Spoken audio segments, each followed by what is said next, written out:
pronation, knuckles, wrist, shoulders, over and over and over. I can't wait to hear you cry to the referees.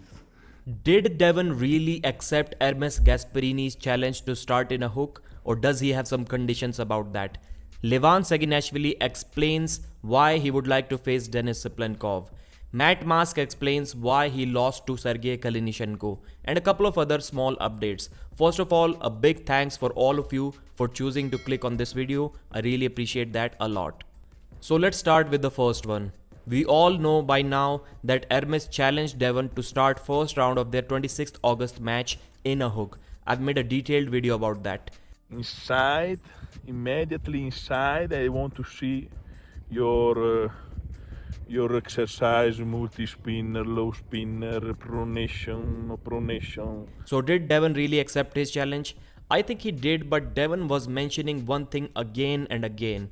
He said it precisely, not one, not two, not three, but 4 times that okay Hermes, we will start in a hook nice and slow.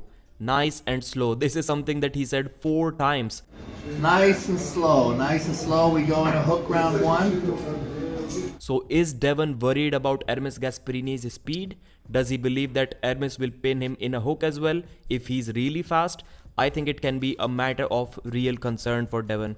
Then towards the end of his other video, Devon said Hermes will be crying about shoulders, wrist, pronation, knuckles. It wasn't a pin and Devon went early. So let's analyze these. Does Devon really cause these troubles? Shoulders, yes, for sure. If Devon has even a slight intention of coming forward, then he's never going to start with square shoulders. If he's going back for a pronation, top roll, open kings move, then he is going to probably even rotate his right shoulder at a negative angle. That looks weird.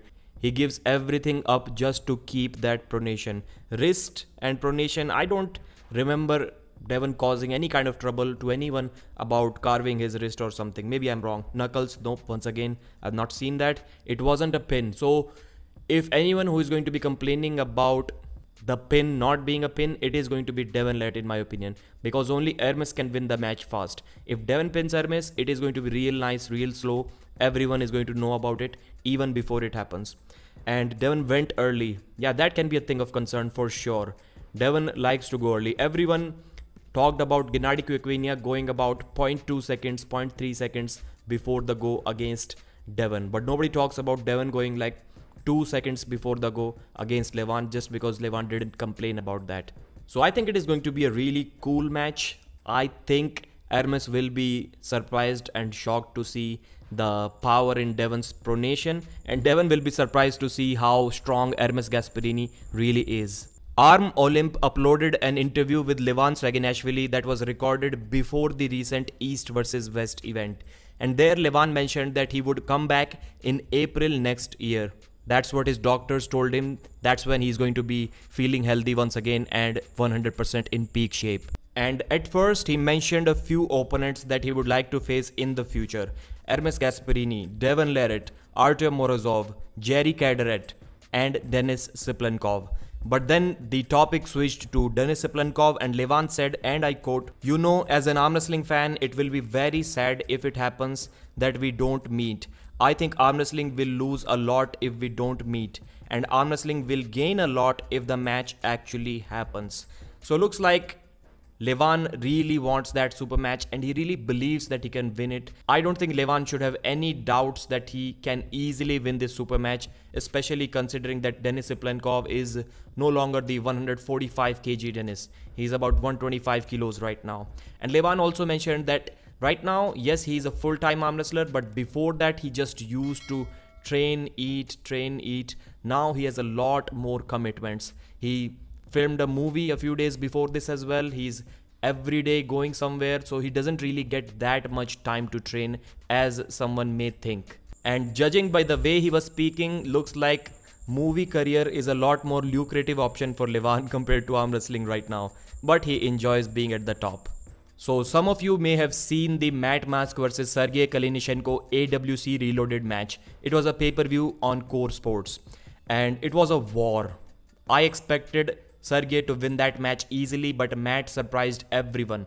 The way he took Sergey's hand, it was simply awesome. And that's the guy who has a couple of pins over Georgy Zaranov, who beat the former WAF super heavyweight champion Arif Artem in a very similar way that he beat Sergey Kalinichenko. So Kalinichenko is no joke. Yes, he dropped about 25 pounds for this match because there was a 260 pounds weight cap, but still he couldn't have lost that much strength. And I think despite it being a loss, this match was really good for Matt Mask's stocks to go up. Now we really know where his current level is, and it is still really impressive. To be honest, at least I was shocked and impressed at the same time.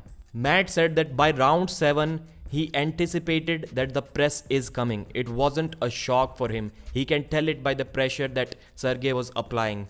And he trained for that moment for about 6 to 9 months. So he knew that this is one place where he is lacking. Someone can flop press him straight to the pad or even a tricep press. He did train for it, but unfortunately it didn't work out for him. Sergey still got the success.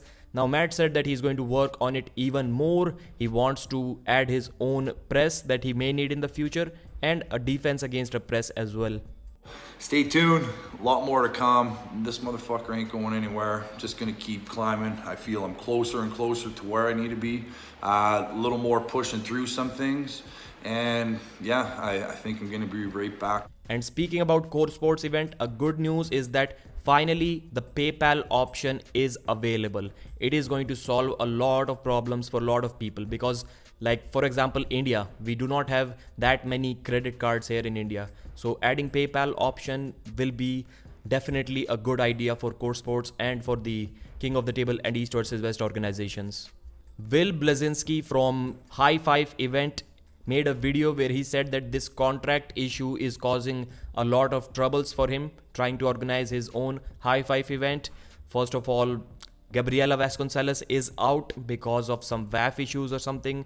Then Gabby versus Felicia match is cancelled, and Jordan Sonev is also out due to some reasons which are not related to this East versus West and King of the Table contract, because Dave Chaffee was supposed to face Jordan and I was really looking forward to that match. It is now cancelled, but they have replaced it with Kamil Jablonski. So that can be interesting as well, but Dave is going to be a heavy favorite in this one. So that's also going to be a good pay-per-view. I request you to support them. It is their first big pay-per-view event, so they definitely need our support. And finally, East versus West 9 commentators. Neil Pickup is going to be there, and Travis Bagent and John Brzing. That's interesting. John is also going to be commentating there as well. Thanks for watching. These were all the news from today. I hope you liked it, and I hope you subscribe to the channel. Give this video a thumbs up, and I'll see you again.